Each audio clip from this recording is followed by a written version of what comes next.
La première, c'est comment l'idée d'effectuer une mission parlementaire sur la santé psychique des mineurs s'est-elle imposée? Dans quelles conditions cette mission s'est-elle réalisée, déroulée? Quels sont les principaux enseignements que vous tirez de cette mission?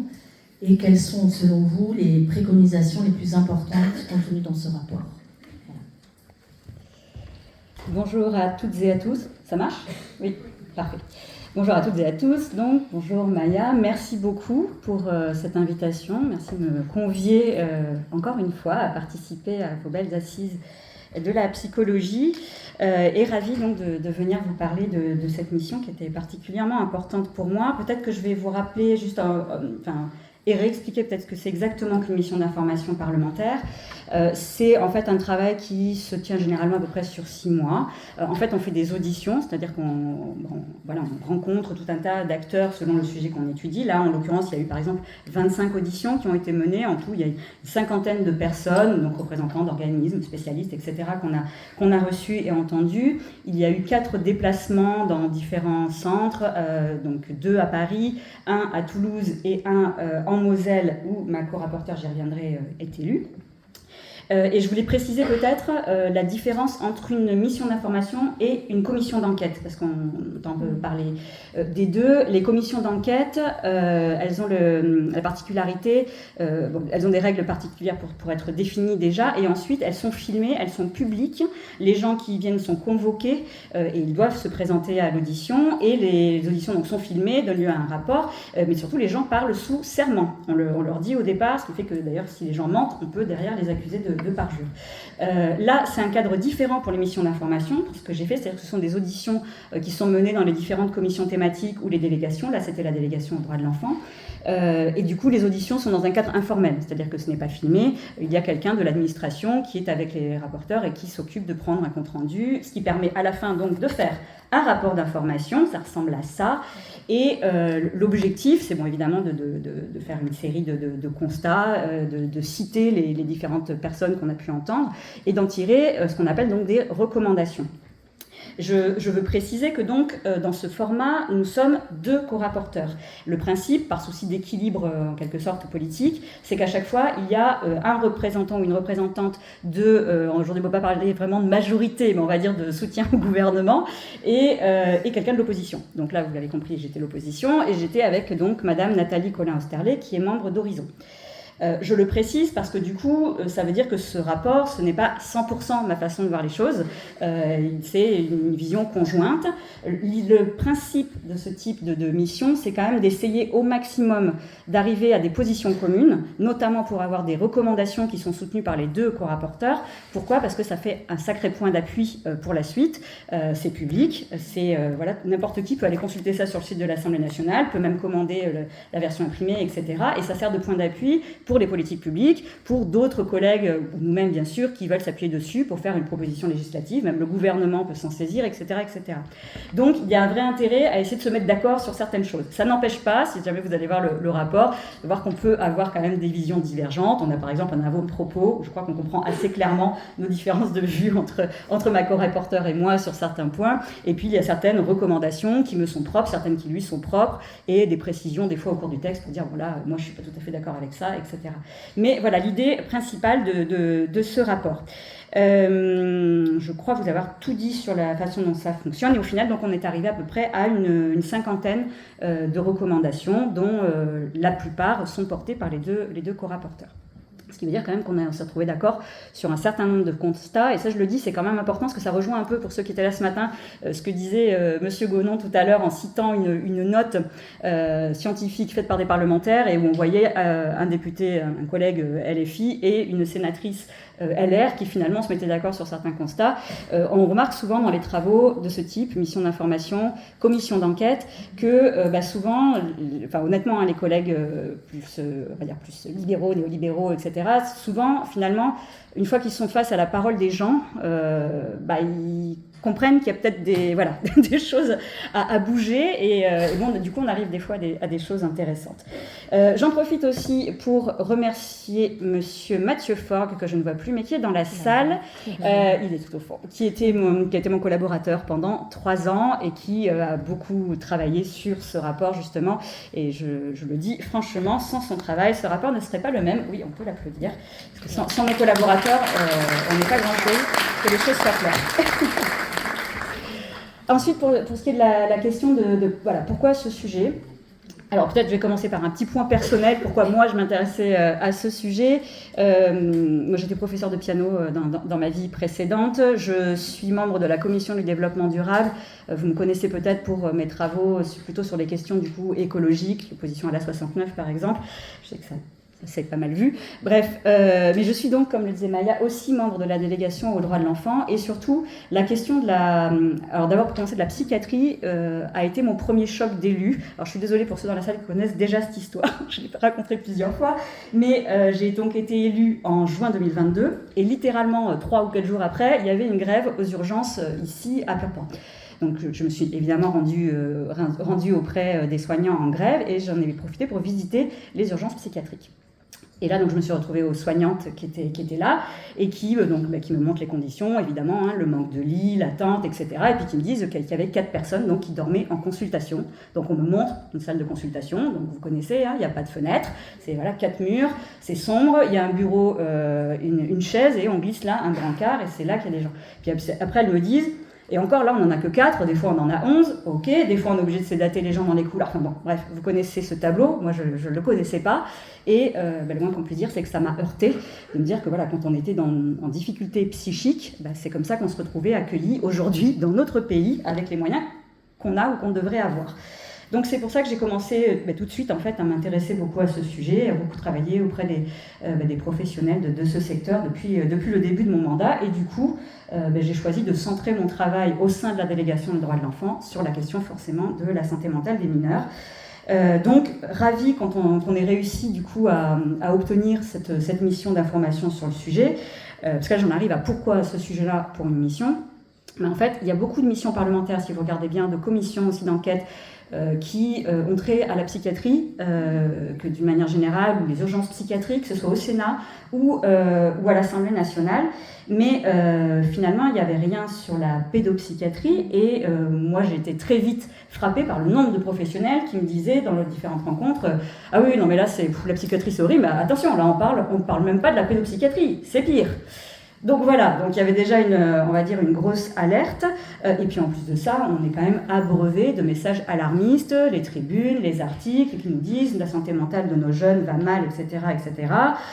Mais finalement, sans aucune réponse politique digne de ce nom, si ce n'est des annonces symboliques, la grande cause, tout ça, avec quelques mesurettes ou mesures complètement insignifiantes, et même pire, moi il me semble qu'on développe une politique envers la jeunesse qui est très dure et que je trouve même inquiétante. Je me réfère pour ça au discours de M. Gabriel Attal quand il était Premier ministre, je ne sais pas si vous vous souvenez, le fameux « tu casses, tu répares », etc., où il présentait une image de la jeunesse comme un élément à mater en quelque sorte, et où on comprend on part quand même dans un raisonnement où la répression est pensée avant la prévention, l'accompagnement, l'éducation, tout ça. Et en plus, donc, pourquoi la pédopsychiatrie, la santé mentale des mineurs, je rejoins tout à fait à vos interrogations sur le terme de santé mentale, ce qu'on met derrière.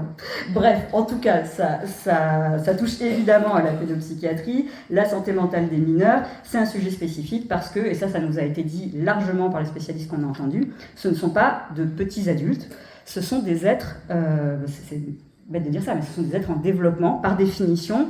Je cite par exemple le docteur Christophe Libert, donc, qui est pédopsychiatre, et qui disait justement, ce n'est pas un petit adulte, il n'a pas les mêmes réseaux neuronaux, le même développement psychique, affectif, et donc il faut en tenir compte. Et c'est pour ça que c'est crucial que les troubles psychiques soient repérés de façon précoce et traités rapidement.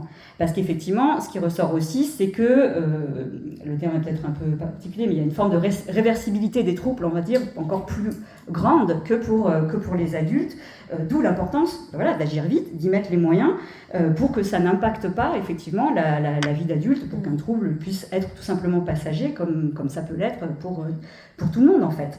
Et en prime, dernière, il me semble, spécificité particulière pour les mineurs, c'est qu'on comprend bien que, pour la faire vite, il y a en gros 3 périodes quand même qui sont très différentes. Il y a on va dire la toute petite enfance, autour de la naissance et on va dire les 2 premières années. Ensuite, l'enfance entre 3 et, je sais pas, 11-12 ans, puis après on arrive à l'adolescence. On comprend très bien que selon ces périodes-là, qui ne sont pas délimitées à la hache, on se comprend, mais forcément, c'est ni les mêmes troubles qu'on peut voir apparaître, ni les mêmes manifestations, ni évidemment la même façon de les soigner, d'accompagner, etc. Donc il y a vraiment un sujet qui je crois, et apparemment ça a convaincu, est absolument passionnant, qui est extrêmement complexe, large. Donc évidemment, ce rapport ne prétend absolument pas en faire le tour. Il est évident qu'il y a des aspects qu'on a dû laisser de côté parce que voilà, c'est pas une thèse, on n'a pas des années et donc il a fallu choisir des enjeux en particulier. Mais en tout cas, je suis convaincue que c'est à la fois un enjeu de santé publique, mais un enjeu aussi sociétal. Je vais dire une banalité, mais les enfants, les jeunes d'aujourd'hui, c'est les adultes de notre société de demain. Donc on a tous une responsabilité collective, j'ai envie de dire, à faire mieux que ce qui est fait aujourd'hui. Ensuite, pour ce qui est on va dire des conclusions, enfin en tout cas des points les plus saillants pour moi, après ces 6 mois de travaux, je vais en choisir 3. Le premier, c'est à quel point c'est un enjeu réellement politique. Là, je crois que ça rejoint beaucoup ce qu'on a entendu ce matin. C'est-à-dire qu'on voit très bien que là, la question est abordée dans une logique profondément néolibérale. Je vais développer ça ensuite. Le deuxième point, c'est évidemment l'abyssal manque de moyens qui est mis en place pour le soin, pour l'accompagnement, pour toute la pédopsychiatrie, mais aussi le social et la prévention, en fait, aussi des troubles. Et honnêtement, je pense qu'on est à un stade où c'est honteux, en fait. Et le troisième point que je voudrais développer avec vous, c'est le cas particulier des enfants qui relèvent de la protection de l'enfance. Parce que ce qui est apparu très rapidement, et là pour ça je suis vraiment contente qu'on ait réussi à faire une partie spécifique sur ces enfants, ces jeunes, parce qu'en fait on se rend compte très vite que en gros, le manque de moyens chronique pour la protection de l'enfance nourrit le manque de moyens chroniques et les difficultés de la pédopsychiatrie et vice-versa. Je sais que je ne vous apprends rien, mais en tout cas, j'étais contente que ça puisse être creusé dans ce rapport parlementaire. Donc, d'abord, pourquoi ? Donc, pour moi, c'est une question éminemment politique, et pourquoi ça résonne vraiment avec le sujet que vous avez choisi aujourd'hui, à savoir de quoi la santé mentale est-elle le nom ? Clairement, on est face à une hausse de la médicalisation de la santé mentale des mineurs. Il y a le Haut Conseil de l'enfance et de la famille qui avait alerté là, sur une augmentation des prescriptions de médicaments aux enfants. C'est une tendance qui est aussi très marquée aux États-Unis. Hop, j'avais quelques petits chiffres à vous donner. Par exemple, l'assurance maladie a constaté, elle aussi, une progression de la prescription de psychotropes auprès des adolescents. Donc, pour donner un chiffre, en 2023, 936 000 jeunes de 12 à 25 ans ont bénéficié d'un remboursement d'au moins un psychotrope. Donc, ça peut être plus. Et ça fait 18% de plus que ce qu'on constatait en 2019, donc à peine 4 ans plus tôt. De la même manière, la DREES estime qu'il y a environ 490 000 enfants âgés de 3 à 17 ans qui étaient suivis avec des médicaments psychotropes, donc ça fait 4% de la classe d'âge. C'est énorme. Il y a la question évidemment de la Ritaline, dont il a largement été question ce matin. Là c'est pareil, les prescriptions initiales n'étant plus réservées à l'hôpital, c'est aussi une prescription qui augmente. Et je vous donne un dernier chiffre qui m'a été donné par une forme de chiffre, une donnée par le docteur Lauriane Bellassène, qui s'occupe de l'hôpital de jour Santos-Dumont à Paris, qui est spécialisée dans la prise en charge de l'autisme. Et elle nous a dit que, en fait, parmi les personnes mineures donc atteintes d'un trouble du spectre autistique, le TSA, ils voyaient prescrire jusqu'à 5 ou 6 psychotropes différents, avec, elle le disait même, finalement, assez peu de recul sur ce que ça donnait, tous ces mélanges sur un temps long, parce que là, on parle de temps très long. Voilà, donc, j'en profite pour faire une petite incursion sur la Ritaline dont on a beaucoup parlé. Il faut rappeler quand même que c'est rapproché des amphétamines, il y a une molécule qui en découle. Et là, c'est pareil, les effets sur plusieurs années sont assez mal connus. Donc bien sûr, cette prescription médicamenteuse en hausse elle est forcément à mettre en lien avec le manque de moyens, et donc les retards dans la prise en charge, ce qui fait qu'on se retrouve avec des troubles qui arrivent en étant plus graves pour un premier soin, on va dire, ou en tout cas un premier rendez-vous. Évidemment, on ne peut pas s'empêcher de noter que c'est aussi un phénomène qui conduit donc à privilégier le médicament plutôt que la relation thérapeutique dès le plus jeune âge. C'est d'ailleurs une de nos recommandations dans le rapport, c'est la numéro 9, qui vise à dire justement qu'il faut privilégier les soins thérapeutiques aux médicaments. Donc c'est quand même déjà un constat qu'encore une fois qu'on partageait.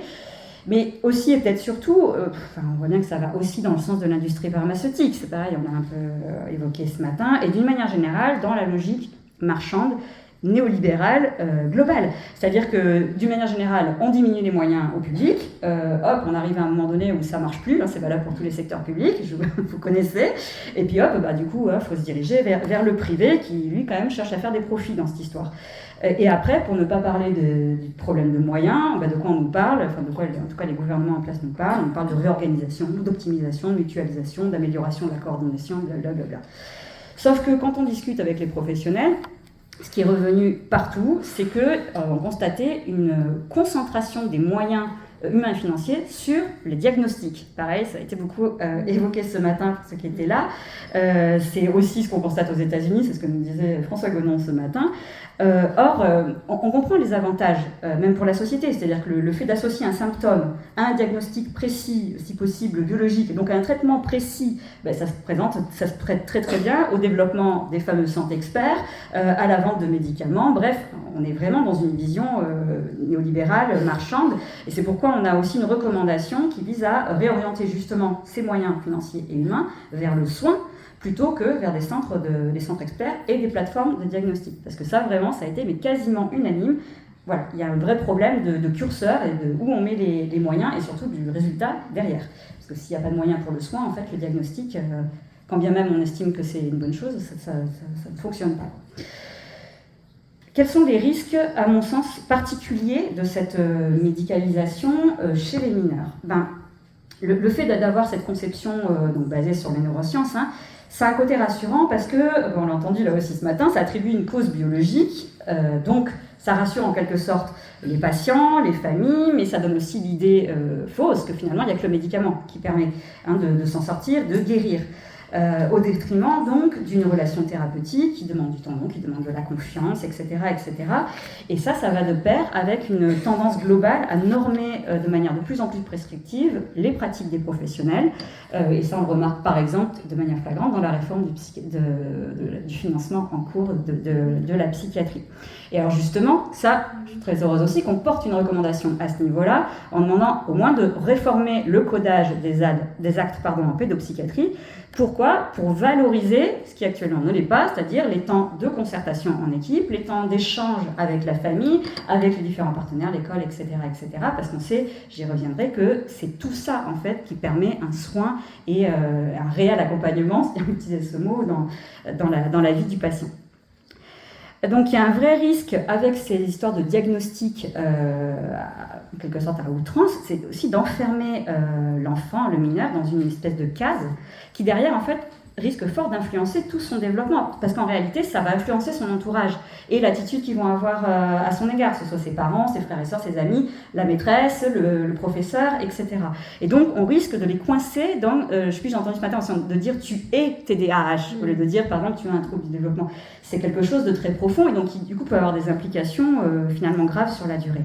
Alors que ça a été dit, et je le dis aussi, on le sait, les diagnostics finalement sont peu fiables, surtout pour les enfants. On a eu beaucoup d'alertes comme ça de professionnels pendant les auditions qui disaient attention, pour les enfants c'est encore plus compliqué en réalité parce que en développement, etc., etc. Et puis du coup, ça entraîne quoi ? Ça entraîne un risque de psychiatrisation de troubles qui ne sont pas psychiatriques en réalité. Par exemple, de difficultés scolaires, pareil, on l'a évoqué un peu ce matin, et puis de simples questions de développement, en fait, de maturité.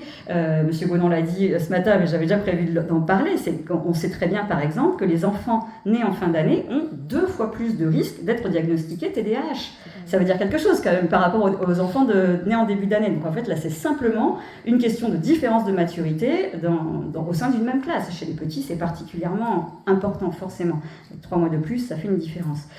Donc voilà, ils ont plus de difficultés à tenir en place, finalement. Résultat des courses, on se retrouve à prescrire de la Ritaline dans des cas où ce serait probablement pas utile du tout. Mais derrière ça, il y a aussi la question de la psychiatrisation de problèmes sociaux, en réalité. La précarité qui augmente dans notre pays. Je vous rappelle qu'on vient d'apprendre qu'on avait 15,4% de pauvres dans notre pays, que c'est le taux le plus élevé jamais observé. Et là, par exemple, je cite monsieur Charles-Édouard Notre-Dame, donc pédopsychiatre lui aussi, qui dit, voilà, quand vous voyez un enfant qui a des conditions d'hébergement précaires, qui a un logement insalubre, qui vit dans un squat, et qui n'est pas bien, vous commencez par lui trouver un logement. Il y a une partie du problème qui est réglée, en réalité. Ça paraît évident, mais en fait, c'est la réalité. Il y a aussi la question de la précarisation du travail, parce que derrière, c'est une dégradation souvent aussi de la relation parent-enfant. C'est-à-dire que là, pour le coup, on est à fond, pareil, dans la vision néolibérale des choses. D'un côté, vous avez peut-être les personnes qui ont un travail précaire avec des horaires hachés ou qui se lèvent très tôt, je sais pas, parce qu'ils travaillent en BTP, qui font des ménages, j'en sais rien d'autre. De l'autre côté, vous avez pouvoir des cadres sup qui ont beaucoup de déplacements, où ça s'arrête jamais, où à la maison on est toujours sur l'ordinateur, ou bien simplement vous êtes professeur et puis vous avez des journées tellement horribles avec vos conditions de travail actuelles que du coup, le soir, vous êtes juste épuisé physiquement. Bon, il y a une dégradation de la relation entre le parent et l'enfant, qui peut aussi du coup avoir des conséquences. Et ça, en réalité, c'est un problème social, c'est pas un problème individuel, si je puis le préciser comme ça. Et du coup, il me semble en tout cas que cette approche donc médicale, centrée comme ça là, sur les neurosciences, les médicaments, la biologie, etc., et à l'inverse d'une approche globale, ça permet aussi aux gouvernants d'échapper à leurs responsabilités. C'est-à-dire que du coup, le mal-logement, le chômage, la destruction du droit du travail, la précarité, même l'éco-anxiété, c'est des problèmes de santé mentale, c'est plus des problèmes politiques. Donc autrement dit, il y a une injonction à régler ça de manière individuelle, puisque c'est vous, moi, qui avons des troubles de la santé mentale. Bref, la réalité, c'est bien sûr que les troubles psychiques, je ne vais pas vous expliquer ça à vous, sont multifactoriels et que les déterminants environnementaux sont hyper documentés, et notamment pour les enfants, l'environnement est capital, donc il faut une approche globale, précoce, pluridisciplinaire, qui tienne compte justement de son développement, de son environnement, que ce soit familial, scolaire, amical. Et oui, tout ça, ça demande du temps, ça demande des corps de métier différents et complémentaires, qui allient le sanitaire, le social, le médico-social. Et oh surprise, ce ne serait pas exactement ce que font les CMP, donc les centres médico-psychologiques, qui ont été pensés exactement pour ça, mais qu'aujourd'hui, je ne veux pas dire qu'on les détruit peu à peu, on les met quand même dans une difficulté qui ne va pas en s'arrangeant. On sait aujourd'hui que pour un premier rendez-vous en CMP, là encore je ne vous apprends rien, c'est 1 an, parfois même jusqu'à 2 ans. On comprend bien que pour un enfant, voilà, 1 an plus tard, un adolescent, la situation a largement le temps d'évoluer et de s'aggraver. Donc ça aussi, c'est une victoire pour moi de ce rapport, qu'on ait réussi à se mettre d'accord pour dire qu'il fallait prioriser le renforcement des moyens pour les CMP, pour leur permettre de maintenir, c'est écrit comme ça, un accueil inconditionnel de proximité et dans des délais acceptables. J'ajoute qu'il y a aussi une recommandation qui vise à vraiment affirmer son rôle central dans le dispositif global de la psychiatrie publique, pédopsychiatrie publique, mais aussi d'en augmenter le nombre et les moyens, bien sûr, de manière à ce qu'il n'y ait aucun enfant qui soit à plus d'une demi-heure d'un CMP. Voilà, il me semble que ce serait une réforme, parce que ça n'existe pas, raisonnable et forte.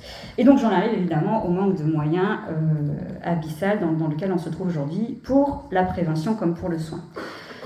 Bon, dans la santé, de toute façon, la santé publique, ça fait des années qu'on supprime les lits, les moyens pour les soignants en général. Donc, a fortiori, l'offre en pédopsychiatrie, forcément, elle n'a pas suivi l'augmentation qui, elle, est très importante de la demande de soins psychiques. Alors attention, ça aussi, c'est multifactoriel. Il y a aussi une amélioration du repérage, il y a une libération de la parole aussi, il y a une évolution de la nosographie, notamment pour les troubles de l'autisme, les TND, etc. Mais derrière, en fait, qu'est-ce qu'on met comme moyen quelle politique publique pour renforcer les moyens? Donc, en gros, on fait semblant. Vous vous souvenez peut-être que dans la feuille de route de 2018, on avait promis 400 postes supplémentaires en CMP. Bon, déjà, ça fait 0,8 postes par CMP.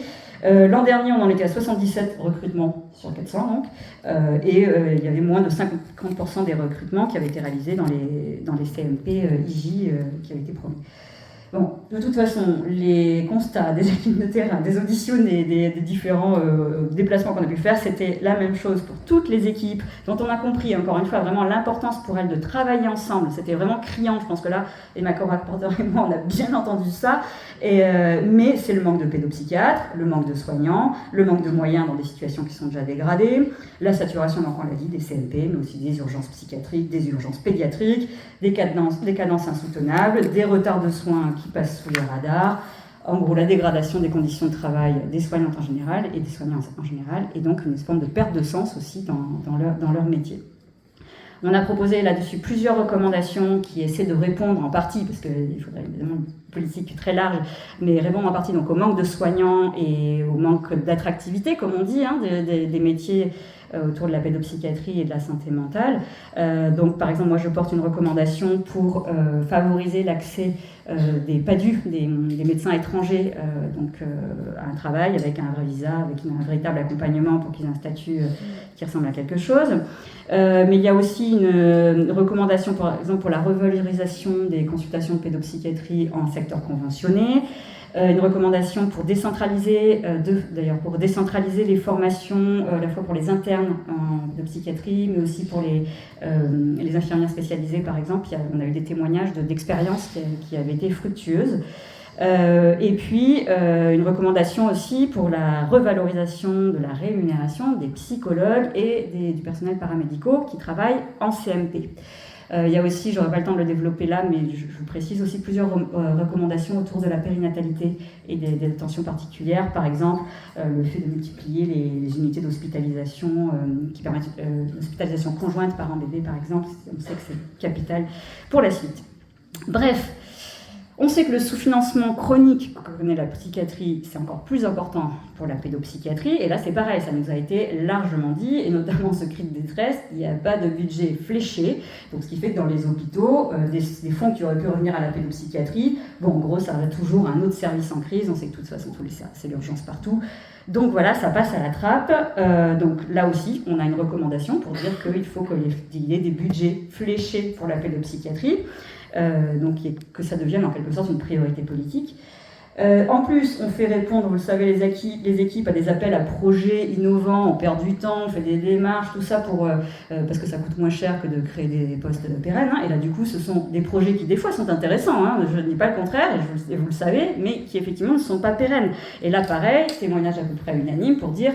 en fait, on ferait mieux de financer l'existant, de renforcer ce qui existe, justement, de ces équipes qui fonctionnent bien, de les aider à poursuivre leur boulot plutôt que de se disperser là-dedans. Donc là aussi, on a une recommandation commune pour privilégier des dotations pluriannuelles plutôt que donc ces appels à projets. Et puis j'ai envie d'insister un peu sur l'école. On a un peu parlé ce matin, mais là, évidemment, quand on parle de l'environnement de l'enfant, l'environnement scolaire, il est primordial. Et en plus, ça devrait être le principal lieu de repérage et de prévention. Bon, là on parle de manque de moyens, on est bien aussi. Un médecin pour 13 000 élèves, ça une baisse de 20% en 10 ans. En Dordogne, on a vu un médecin qui était là pour 99 000 élèves. Une infirmière pour plus de 1300 élèves, et encore les chiffres datent un peu, on pense dans la réalité on serait plutôt à 1500, 1600. On a même rencontré une infirmière qui se retrouvait avec 2300 élèves à gérer. Et les psychologues de l'éducation nationale, c'est 1 pour 1600 élèves, donc c'est le double de la moyenne dans l'Union européenne. Bon, après, vous ne paniquez pas, hein, parce que vous avez entendu, Elisabeth Borne, elle avait proposé une solution. On va créer donc des référents santé mentale, il y en aura 2 par établissement, du second degré, sauf que bon, on a compris, ça va être des professeurs, des CPE qui vont être formés comme ça en quelques jours. On ne doute pas de la bonne volonté de toutes ces personnes, mais enfin, il est évident que ça ne va pas remplacer des professionnels de la santé scolaire ou de la psychologie. Ou même les assistantes sociales aussi qui manquent cruellement. Donc là, on a une belle recommandation. Je suis fort contente, donc je vais vous la lire en entier. Parce que là aussi, on la porte ensemble. Donc, recommandation numéro 46, prévoir une trajectoire de recrutement des médecins scolaires pour avoir un médecin pour 5000 élèves, d'infirmiers scolaires pour en avoir un par établissement, et de psychologues de l'éducation nationale pour arriver à un psychologue pour 800 élèves, ce qui serait donc le double de ce qu'on connaît aujourd'hui. On pourrait toujours aller plus loin, mais quand même, ça c'est écrit noir sur blanc, ça me paraît déjà un objectif qui améliorerait la situation. Mais par ailleurs, et je l'ai précisé dans le rapport, par ma voix personnelle, il ne faut quand même pas oublier que la France, c'est aussi le pays de l'Union européenne qui a le nombre d'élèves le plus élevé par classe. Donc on a un système scolaire qui est par essence très inégalitaire, des classes surchargées, le manque de professeurs, vous connaissez, on vit la rentrée en ce moment. La question de l'inclusion aussi des élèves en situation de handicap sans moyens qui vont avec toutes les souffrances que ça engendre et les difficultés. La précarité évidemment du statut des accompagnants justement de ces élèves en situation de handicap, etc.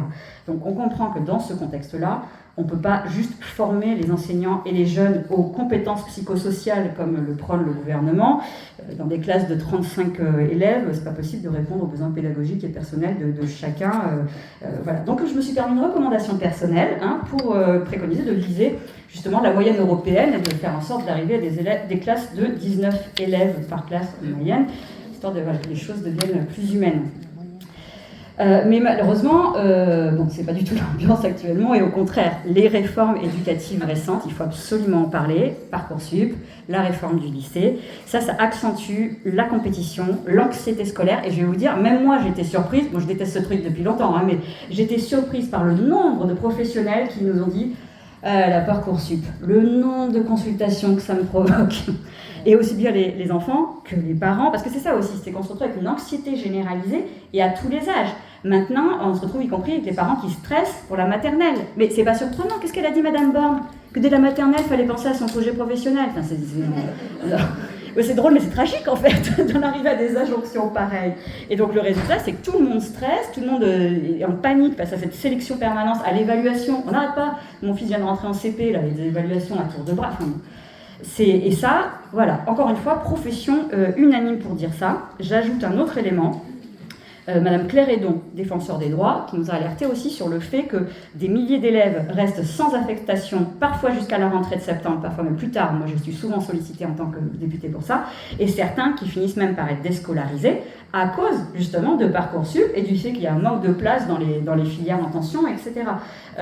Donc là, on a aussi une recommandation qui vise à créer un observatoire de la déscolarisation pour essayer justement d'avoir connaissance de ça et du coup pouvoir agir sur les causes.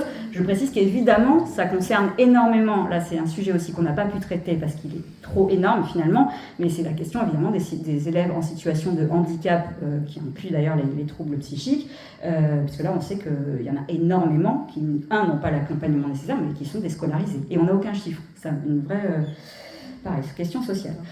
Et j'ai rajouté donc une petite recommandation personnelle pour supprimer Parcoursup, ça me semble amplement justifié par tous les témoignages qu'on a reçus, et supprimer de manière générale la sélection à l'entrée de l'université, qui est récente. Et pour le coup, je tiens à préciser que même ma co-rapporteure, donc elle a fait une recommandation distincte, mais elle recommande quand même de réformer Parcoursup. Il faut voir exactement ce qu'elle mettrait dedans, mais enfin c'est pour dire que on peut être d'accord au moins sur le fait qu'il y a un gros problème avec Parcoursup.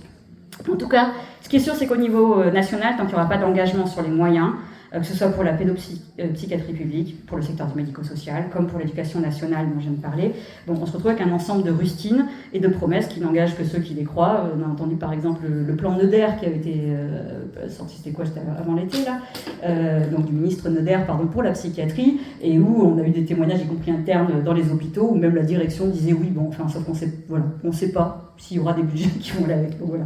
Bref, on peut faire des plans comme ça. Voilà. Et donc je voudrais, comme je vous le disais tout à l'heure, développer un peu la question particulière des enfants qui relèvent de la protection de l'enfance. Parce que ces enfants en représentent, je cite, une prévalence plus élevée de difficultés psychosociales. 26% développent des troubles comportementaux contre 12% parmi les autres enfants. 30% souffrent de difficultés de l'attention contre 10% des autres enfants. Malheureusement, c'est tristement logique, puisque là, on parle quand même d'enfants qui, par définition, ont vécu toutes formes de traumas, des violences, la carence affective, etc. Mais là où c'était particulièrement choquant, et on l'a entendu dès nos premières auditions, c'est qu'en fait, c'est à peu près la moitié des mineurs hospitalisés en psychiatrie pour une durée longue qui sont des jeunes relevant de l'ASE. Donc là, ça pose une question énorme. Là, on a un témoignage de la chef de service de la Pitié-Salpêtrière à Paris qui nous disait que 40% des lits d'hospitalisation à temps plein sont des enfants placés. Même la Cour des comptes, elle dit que jusqu'à la moitié des adolescents hospitalisés à temps complet, c'était des enfants qui relevaient de l'aide sociale à l'enfance. Or, ces jeunes, ils ne représentent que 2% des mineurs en réalité en France. Donc là, on voit pour moi, ça faisait partie des chocs de cette mission. Donc c'est pour ça qu'on a réussi à en faire vraiment un sujet qu'on a essayé de creuser. Et ce qui est ressorti aussi des auditions, c'est qu'une immense majorité de ces jeunes sont psychotrophes. Et là aussi, avec des fois des prescriptions multiples, lourdes, avec un suivi en plus qui est complètement chaotique, parce qu'il y a des pertes de dossiers, parce que l'enfant est placé quelque part, et puis après ailleurs, et puis du coup on n'est plus dans le même secteur, etc. etc. Sans compter le fait qu'il n'y a pas de dépistage automatique, enfin, vous connaissez tout ça très bien, mais moi j'ai découvert une partie et j'étais particulièrement choquée. Et donc en fait voilà, ce que pointe le rapport, je pense de manière assez claire, c'est à quel point le manque de moyens de l'ASE, donc qu'il y ait des placements inadaptés, qu'il y ait une absence justement de suivi psychologique systématique et au long cours, ça envoie massivement les enfants vers la pédopsychiatrie parce que du coup les équipes, et on le comprend bien, ne sont plus en capacité de faire face à des situations qui deviennent ingérables, quoi, avec des troubles psychiques des fois très lourds, avec des violences, etc. Et en retour, la pédopsychiatrie, elle, qui est saturée, n'arrive pas non plus à répondre aux besoins spécifiques de ces enfants, avec un suivi, donc je le disais, plutôt décousu, et en plus de ça, avec une problématique qui fait que pour certains enfants, l'hôpital devient un lieu de vie, ce qui est complètement aberrant et contraire à tout ce qu'on devrait penser. Donc on a plusieurs recommandations qui visent justement à systématiser le repérage et l'accès à des psychothérapies entièrement prises en charge pour les enfants relevant de la protection de l'enfance. Moi j'ai ajouté une recommandation personnelle pour qu'on définisse un secteur de référence pour ces enfants, de manière à ce que, y compris quand ils changent de département peut-être, ou de même ne serait-ce que de secteur, ils restent avec les mêmes personnes pour que le suivi soit effectif, qu'on ne change pas à chaque fois d'interlocuteur, même pour eux. Ils ne peuvent pas parler à 10 personnes différentes, on n'y arrive pas comme ça. Donc voilà, ça c'est une de nos recommandations. Et j'ajoute, là aussi je ne rentre pas dans le détail maintenant, mais j'ai aussi ajouté 2 mesures spécifiques pour les mineurs non accompagnés. Afin de garantir une évaluation médicale avant l'évaluation de minorité et puis surtout de maintenir leur prise en charge pendant le recours en minorité parce que là, pareil, on comprend bien que non seulement ces jeunes ont un parcours traumatique, mais en plus il y a des carences à l'accueil et l'accès aux soins qui sont terribles à l'arrivée en France, qui fait que évidemment tout s'aggrave encore. Voilà, en conclusion, j'ai envie de vous dire que en fait, si on voulait être sérieux quant à la santé mentale de nos enfants, justement, en fait, il faudrait repenser les dérives de notre société actuelle. Moi, j'entends régulièrement les macronistes, je ne compte plus combien de fois on me l'a dit, non, madame la députée, ce n'est pas qu'une question de moyens. Ok, ce n'est pas qu'une question de moyens, mais c'est quand même beaucoup une question de moyens. Voilà pourquoi, par exemple, avec mon mouvement, je propose de taxer les plus riches de ce pays, notamment pour investir massivement dans nos services publics. Et donc, de réduire les inégalités, ça marche dans les 2 sens. Et pour le sujet qui nous occupe, ça veut dire investir pour le médico-social, donner les moyens à tous ces professionnels qui sont en perte de sens, et leur donner les moyens simplement de prévenir, de soigner, d'accompagner au long cours. Et j'ajoute une petite remarque personnelle, conclusion dans la conclusion. C'est que finalement, je suis assez choquée par le manque criant, global de moyens qu'on met dans les politiques pour nos enfants, en fait, d'une manière générale. Parce que là, je parle de la pédopsychiatrie, j'ai évoqué l'école, mais on pourrait parler de la pédiatrie, c'est pareil, je ne le mesurais pas, mais c'est aussi la catastrophe. D'ailleurs, à Purpan, il y a une grève très longue du secteur de réanimation pédiatrique. Bon, je pense que c'est quand même un constat, enfin moi en tout cas je le trouve terrible, et je me dis qu'il doit nous interroger. Et peut-être que justement le cas particulier des enfants de l'ASE, il est tristement symbolique, puisque ce sont les enfants dont l'État, par définition, est responsable, et donc d'une certaine façon dont nous sommes tous collectivement responsables. Et je trouve que ça dit beaucoup et pas dans le bon sens. Et je voudrais terminer, je termine vraiment, en vous remerciant toutes et tous, alors déjà pour votre écoute attentive, mais aussi parce que je sais que vous êtes nombreuses et nombreux dans cette salle, à vous démener au quotidien, avec des moyens très contraints, on l'a dit, pour tous ces enfants, tous ces jeunes dont je viens de parler. Et je crois que nous vous devons beaucoup. Merci de tenir bon.